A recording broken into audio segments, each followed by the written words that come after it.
Bonjour, Angélique. Émotive. Bonjour, Angélique. Ah tiens, bonsoir. Être seul avec une femme, pour moi, c'est une torture. C'est quelqu'un de très timide. Je crois qu'il a juste envie de m'arracher mes vêtements. Tu sais qu'il m'a embrassé avant de partir. Et hop, sur le capot d'une bagnole. Pour un gars si réservé, c'est plutôt surprenant. Faut croire que je l'ai rendu heureux. T'emballes pas trop quand même. Où est-ce que vous allez? Parlez à votre mère. Oh non, s'il vous plaît, faites pas ça. C'est la merde. C'est vraiment la merde. Est-ce que tu pars du postulat, et tout, quoi, qui est quand même formidable, et tout, quoi, dans de vrais mensonges, et tout, quoi, une jeune femme donne à sa mère qui va mal une lettre d'amour anonyme qui lui était adressée. Est-ce que vraiment ça part de ça, quand tu sens que tu as le bon postulat, pour pas dire pitch, qui est un mot moche et tout, mais un postulat aussi bon, quoi. Est-ce que tu pars après dans l'écriture avec ça? En fait, ça s'est passé d'une façon assez simple, c'est-à-dire qu'on parlait avec le scénariste, on cherchait un sujet, c'est comme si la conversation était sous surveillance, comme si on guettait la moindre possibilité dans ce que pouvait évoquer l'autre, et lui me parlait de quelqu'un d'autre qui était une femme toujours amoureuse et j'ai connu ça aussi, des femmes toujours amoureuses de leur mari parti depuis longtemps. Je trouvais que c'était assez émouvant et tragique, et tout à coup on s'est dit, tiens, peut-être que ça va fonctionner, il va y avoir cette espèce de petit noyau, ce qu'on appelle nous, Benoît et moi, le petit noyau nucléaire de personnages qui, de par ce qu'ils sont, produisent une énergie, une fiction, vous voyez, le petit noyau qui fonctionne, et qui va pas cesser d'irriguer, de nourrir le récit. Alors ensuite, on a cherché, alors elle veut son bien, alors elle a une mère dépressive, qu'est-ce qu'elle fait? C'est vraiment, depuis le début, il n'y a eu aucun jaillissement. Moi, c'est tout de même la première comédie. Je me suis pas dit, bon, allez, je vais en faire une et tout.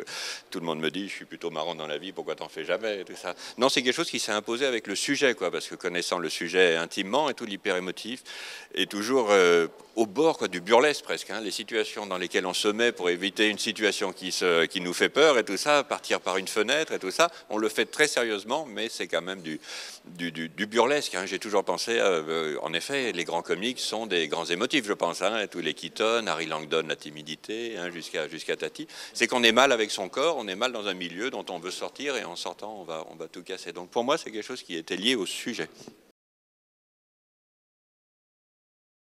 Ça me touche énormément. Moi, je suis un ancien très très timide, au point que je pouvais rester bloqué dans un restaurant, parce que j'avais peur de traverser pour aller aux toilettes, une pièce. Déjà, tu avais du mérite d'être entré. Moi, je ne peux pas entrer dans un restaurant pour déjeuner seul. Toujours pas avant. Ah d'accord, ok, oui.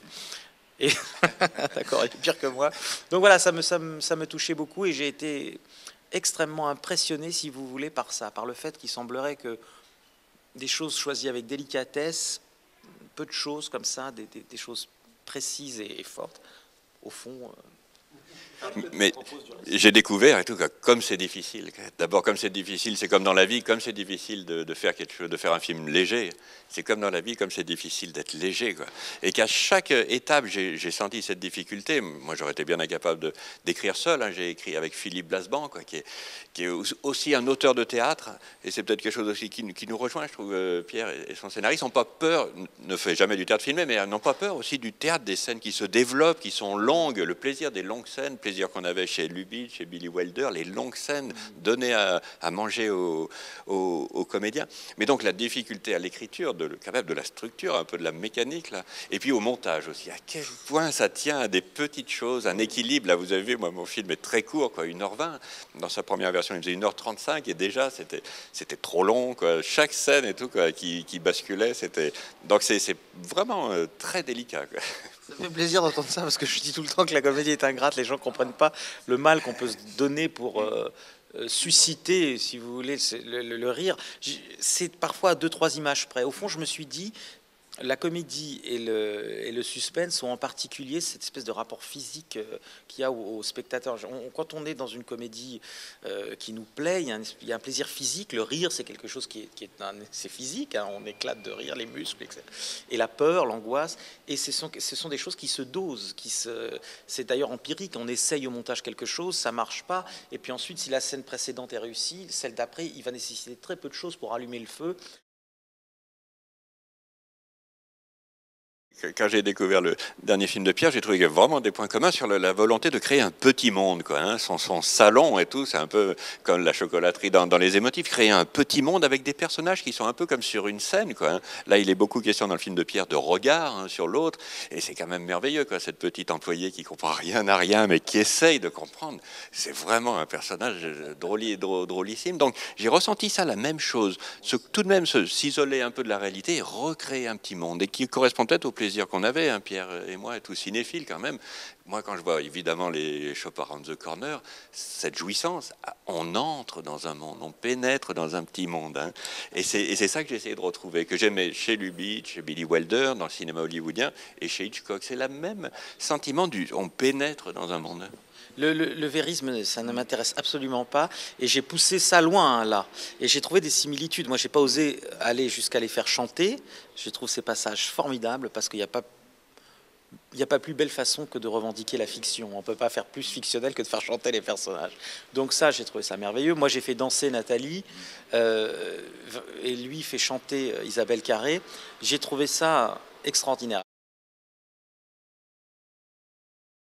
Quand il s'agit de faire quelque chose qui doit faire rire, on a quand même des sacrés moments de solitude, hein, même sur le tournage et tout, que ce soit avec les techniciens ou même parfois avec les acteurs qui ont un petit doute.